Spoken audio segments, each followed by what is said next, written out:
ओम श्री परमात्मा ने नमः। सज्जनों, हम कितने सौभाग्यशाली हैं कि भारत जैसी वसुंधरा, जिसे देवभूमि कहते हैं, वह धरती जहाँ पर गंगा और जमुना की पवित्र धाराएं प्रवाहित होती हैं, वह धरती जहाँ पर राम और कृष्ण के रूप में साक्षात ईश्वर अवतरित होता है, ऐसी भूमि में हम जन्मे हैं। हमें सौभाग्य मिला है, इस धरती पर हम पैदा हुए हैं। हमारा जो सबसे बड़ा महोत्सव है वो हमारे जीवन में आता है गुरु पूर्णिमा महोत्सव। गुरु पूर्णिमा महोत्सव के दिन साक्षात ईश्वर भी सदगुरु के पास में पहुंचता है। कबीर साहब जी कहते हैं, गुरु गोविंद दोऊ खड़े काके लागू पाए, बलिहारी गुरु आपकी गोविंद दियो लखाए। धन्य है मेरे गुरुवर, जो आपने मुझे ईश्वर के सानिध्य में खड़ा कर दिया, ईश्वर का साक्षात्कार करा दिया। ऐसा सदगुरु जिसने सांसारिकता से आपको निकाल करके ईश्वर से मिला दिया हो, ऐसे गुरु के प्रति आप जितनी श्रद्धा अभिव्यक्त करेंगे, जितना समर्पण उसमें आपका होगा, उतना ही आपका कल्याण होगा, आपके जीवन का कल्याण होगा। निश्चित रूप से मैं ऐसे गुरुओं से बचने की सलाह देता हूं जो गुरु ईश्वर की बजाय अपने को ही ईश्वर मानते हो, क्योंकि सच्चा जो गुरु होता है अत्यंत विनम्रता के साथ में ईश्वर का ही प्रतिपादन करता है।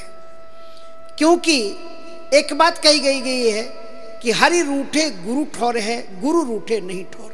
आप अपने जीवन में ऐसा कोई भी व्यवहार, कोई भी आचरण, ऐसा कदम ना उठाएं जिससे आपका सदगुरु आपसे नाराज हो जाए। और यदि सदगुरु नाराज भी हो जाए तो आप ऐसा मत मानना कि गुरु नाराज है, क्योंकि गुरु का स्वभाव नारियल की तरह होता है।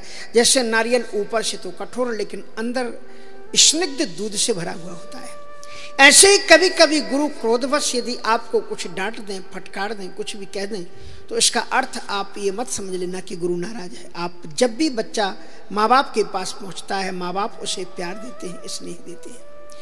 आपने गुरु मंत्र तो ले लिया, लेकिन आप गुरु का दर्शन करने के लिए अगर नहीं जा पाते तो इससे बड़ी दुर्भाग्य की बात क्या होगी। इसलिए कितनी भी आपाधापी हो, कितनी भी आपकी व्यस्तताएं हो, लेकिन वर्ष में एक दिन ये पर्व आता है गुरु पूर्णिमा।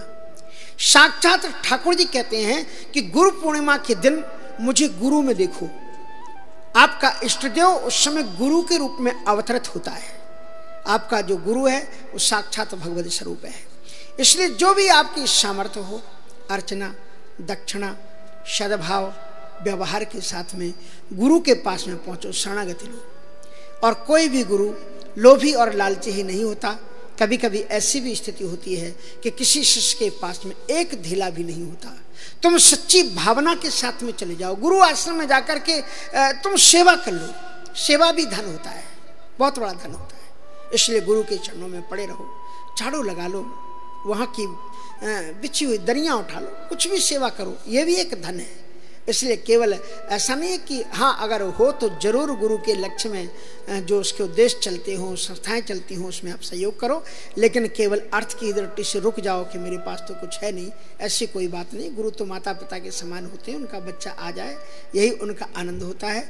इसलिए आप आज के दिन, माने जो गुरु पूर्णिमा आपके पास में आ रही है, इस बार ये गुरु पूर्णिमा जो आ रही है, क्योंकि मैं तारीख बताऊंगा तो अगली बार ये संदेश आपके काम नहीं आएगा। तो जब भी गुरु पूर्णिमा आए, आपकी तिथियां आपको मालूम हो जाती हैं, आप तिथि के अनुसार गुरु जी के पास में पहुंचें और गुरु जी की पूजा करें। गुरु जी के वचनों को, उपदेशों को अपने जीवन की अमूल्य धरोहर समझें और उसको केवल सुने ही नहीं, अपने जीवन में क्रियान्वयन करें। आपका जीवन का उद्धार होगा। इसलिए गुरु पूर्णिमा पर हम आप सभी के लिए बहुत बहुत मंगल कामनाएं करते हैं कि इस परम पावन पर्व के लिए आप तैयार हो जाएं और अपने अपने सद्गुरुओं का श्रद्धा और भक्ति के साथ में पूजन करें। जय श्री राम।